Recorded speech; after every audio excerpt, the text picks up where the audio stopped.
What's up YouTube, it's your boy Nash here, welcome back to the channel, and today we have another batch of cards that will be released in Duelist Nexus. I'm actually going to be talking about 7 new cards that will be in the set, all of which includes a brand new Monarch, a brand new Valence card, among other things. Even also a new Trap Hole as well. Excuse me, which is kind of an interesting thing that we would get another Trap Hole, but it is what it is. However, I do wanna let you guys know that we are currently 40 subs away from 200, and as I have said in previous videos, if this channel gets to 200 subs, I will open up this Korean Strike of Neos booster box in its entirety on the channel. I actually bought this off of, what was it, eBay maybe? Yeah, I think it was eBay about 5 years ago maybe? It's been quite a while. And I've kept it sealed all this time. So maybe we might pull this guy right here. Elemental Hero, Air Neos, perhaps even maybe an ultra rare, maybe a ultimate rare. Who knows? But if the channel gets to 1,000 subs, I will open up this first edition Toon Chaos box in its entirety on the channel. But if that doesn't give you enough motivation to want to subscribe, maybe this will. Because if this channel gets to 500 subs, you guys see it. It is a Korean LOB booster box that I got this. Both this and Toon Chaos. I actually got both of these from my partners over at Collector Store. They are selling these right now for about $20, I think. So it's pretty cheap. So if you guys want to get your hands on a Korean LOB box, go to the link down in the description. I swear, I got a pimple. Guys, I have a pimple on my fucking elbow. I don't know how the hell I got that pimple, but I need to get rid of it soon. Anyway, make sure you guys go to the link down below. It'll take you straight to my partners over at Collector Store's website. Not only does it support them, it also supports the channel. So if you guys want to see these boxes get opened, if you guys want more new card discussions in the future, maybe you guys want episodes of WWE's Biggest Issue, maybe some WWE news, deck profiles. If you guys want all of that, my channel is the place to be. So if you guys have not done so already, make sure you guys subscribe to the channel, smash that thumbs up button on this video, turn on the notification bell, follow me on all of my social media. My ads will be in the description below, as will the info to my fan mail. It will also be in the description as well. Let's get straight into it. Kicking things off, we have a normal spell called Mirror Formation of the 10 Sacred Treasures, which again is a normal spell, and it reads send monsters from your hand or that are face up on your field to the grave so that their total levels equal exactly 10. Draw 2 cards. This is basically trade-in, but for monsters that equal exactly 10, and you basically get a pot of greed. That's all there is to it. There's a note underneath that says this card is named after the Toku Sano Kantakara, a collection of 10 divine treasures from the Sendai Kuji Honji, one of the earliest collected histories of Japan. Ooh. Nice little history lesson right there. Shoutouts to all of my fans in Japan. Shoutouts to you guys. I know I probably butchered the name, so I do humbly apologize to you guys. Not really good with words, unfortunately. Yeah, but again, it's basically trade-in before level 10s. Not bad. Not too much to say about that. I think Malefics can actually use the card. Well, I think Trains is another one that can also run it. I think those are the only two.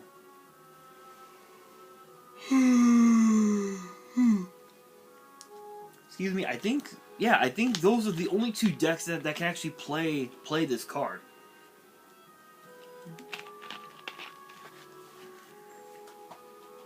But anyway, moving on. Next up, we have Valence Wave Master Phase, which is a continuous trap, and it says, and the effect reads, once per turn, if a card in the monster zone moves to another monster zone, you can activate one of these effects. All level 5 or higher Valence monsters you currently control gain 1200 attack until the end of the turn. Send this face-up card from your spell and trap zone to the grave. Now target one effect monster in your opponent's main monster zone. Place that opponent's monster face up as a continuous spell in their spell and trap zone in its same column. If the zone is occupied, destroy the occupying card. Yeah, so to all of the Mech Knight players out there, you might want to rethink your strategy. Yeah, not the best deck to go up against nowadays, I think.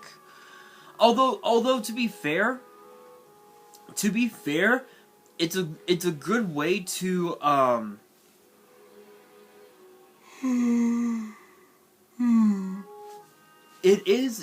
although to be fair, it's a great way to overpower your opponent.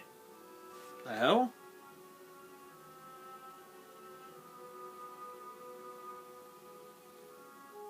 Sorry guys, I just thought I saw something on my phone. Anyway, the 1200 attack gain, it is a good way to try and overpower the opponent. The problem is that, excuse me. The only problem is that if you're not playing against a deck that can take monsters from the monster zone,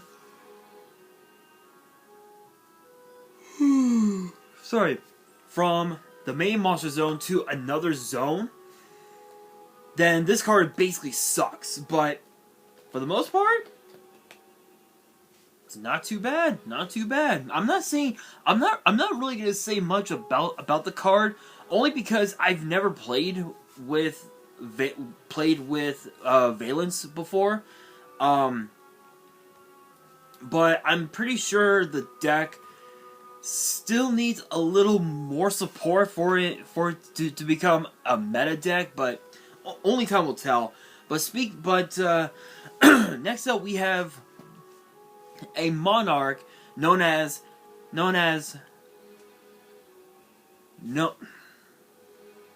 sorry guys, it's like early in the morning. Excuse me. It is known as the Stalos, the Shadow Firestorm Monarch, which is a 10-star Fire Pyro with 3,000 attack, 1,000 defense, and it says you contribute summon this card by attributing a monster your opponent controls and attribute summoned monster you control. And it actually has only, looks like it only has one effect. Yes, it does. It only has one effect. And the effect reads, if this card is tribute summoned, you can banish one random card from your opponent's hand, and if you do, inflict 1,000 damage to them. Then if this card was should be summoned by tributing a level 8 or higher monster, you can banish a card on the field. And if it's a fire or a dark monster, inflict damage to your opponent equal to its original level times 200. And the funny thing is that when you hear the name Shadow and Firestorm, you think of two monarchs. This monarch known as Thestalos and Caius, because Caius can actually banish cards and deal the opponent damage equal to its level times 200. With Thestalos, it can rip a card out of the opponent's hand and deal 1,000 damage, which that's practically like double damage, which is insane. Although I will admit, I don't think because that most Monarch decks that I've seen anyway are all light and dark monsters. The deck won't really, then the card in question really won't function that well. So you would have to run this card in a deck that actually has both fire and dark monsters, which there aren't a whole lot of them actually, to be honest. But next up we've got Wipeout Trap Hole, which is a normal trap, obviously, and the effect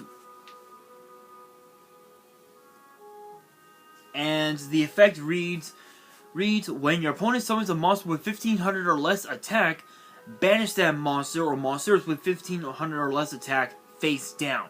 So this is basically bottomless trap hole, but instead of monsters that have 1500 or more, it's 1500 or less. There's a note underneath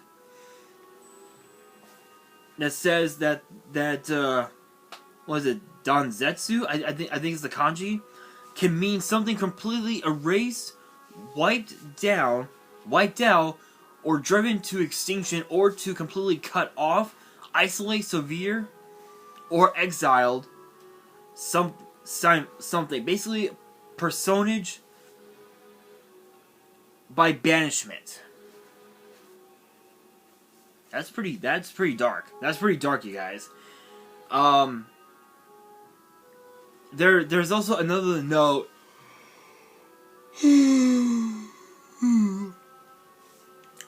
There's another note underneath that says, based on the effect and art, I think the dude is being completely cut off from the cycle of souls and karma and flat out existence. Never be the dude who gets removed from the cycle of souls. That's actually pretty.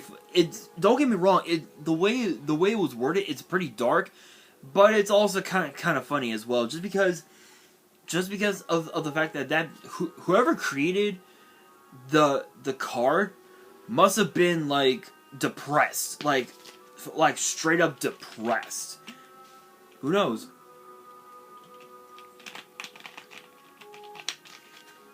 By the way, guys, shoutouts to Brisk for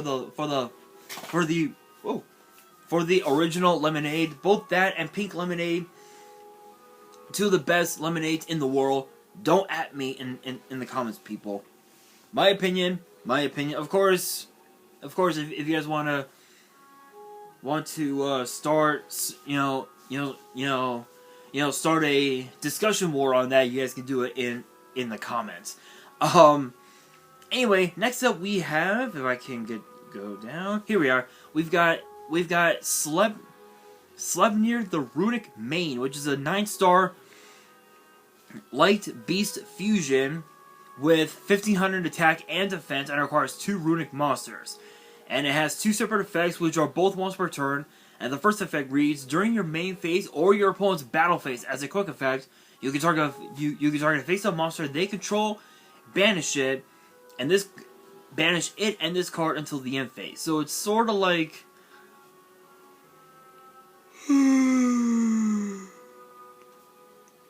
excuse me, it sort of has like a Galaxy Eyes Photon Dragon banishing effect, which isn't too bad. It is a good way to break the board and be able to try and push for game, but still it's not too bad.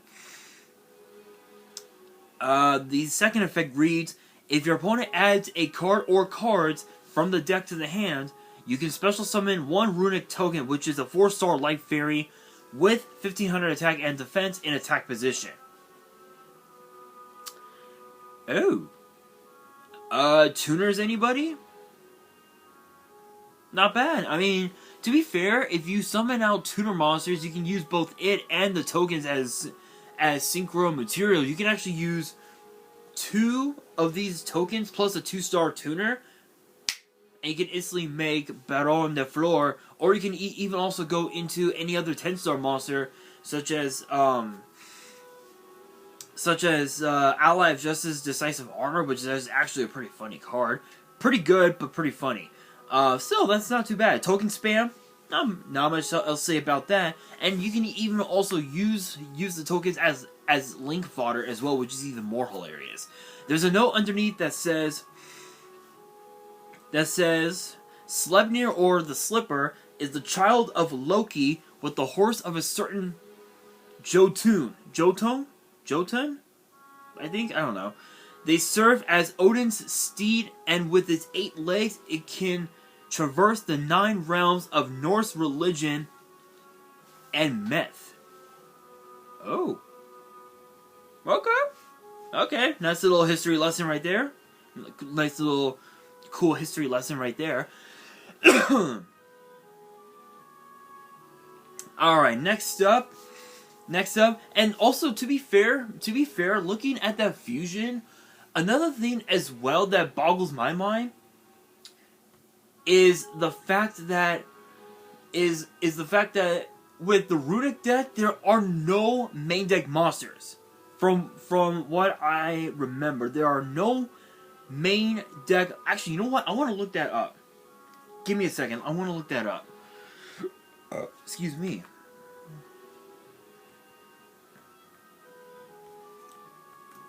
Let's see. Log in. Go to a random deck. I'll choose Battling Boxer, which I will be updating the deck with the new support at some point. I don't know when, but we will see. Yeah, literally, yeah. Yeah, there are literally no main deck monsters. It is all spells. Literally all spells and extra deck monsters, and the cards are we've got Sleipnir the runic main, Freki the runic fanes, Jerry the runic fanes, Munin the runic wings, and Hugin the runic wings. Runic Golden Droplet, Freezing Curses, Tip, Dispelling, Slumber, Flashing Fire, Smiting Storm,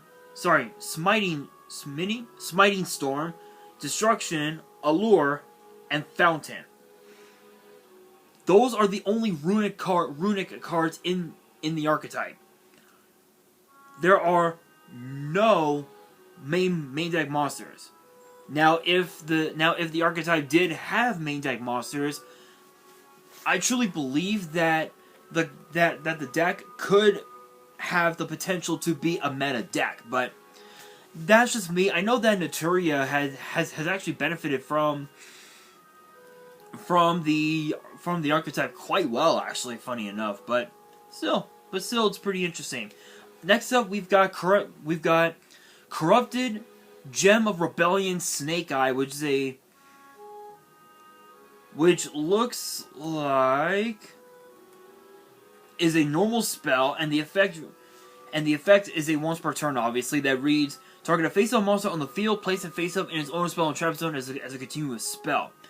So the funny thing is that, funny enough, Crystal Beast can actually run this deck, can actually play this card. The reason being is because all the crystals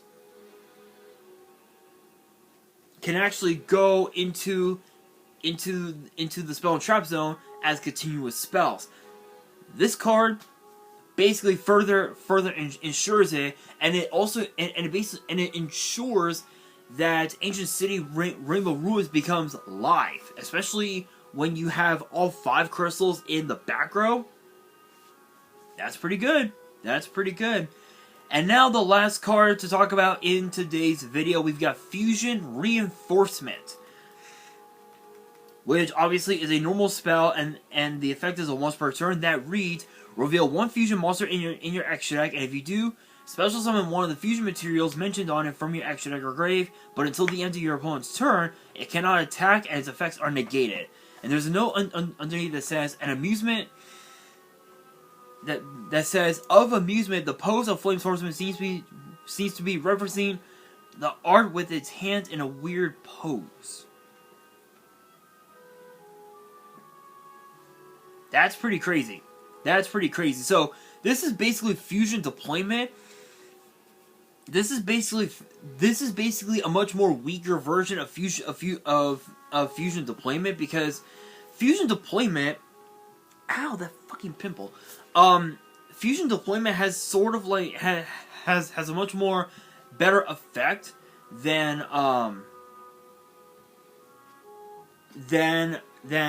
this card, but to be fair, I guess Konami is trying to come up with cards that they think are better than the originals.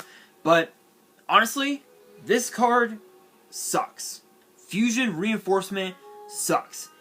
Not good. Yes, it does give you a special summon, but the biggest downside is that, again, it's not allowed to attack, and its effects are negated. With Fusion Deployment, that's not the case. That's not the case. And truth be told, this card again has a lot more drawbacks than Fusion Deployment. But that's just my opinion. But I want to get your guys' opinion on Duelist Nexus based on all the cards that I have talked about so far.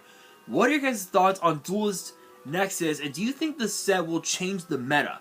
Let me know down in the comments below, and that will do it for today's video. Hopefully you guys enjoyed. If you did, make sure you guys smash that thumbs up button. If you guys are new to the channel and you guys want more card discussions in the future, which get posted every Tuesday and sometimes on Wednesdays and weekends, make sure you guys subscribe to the channel, turn on the notification bell. Follow me on all of my social media. My ads will be in the description below, as will the info to my fan mail. It will also be in the description as well. And on that, this is your boy Nash, signing out.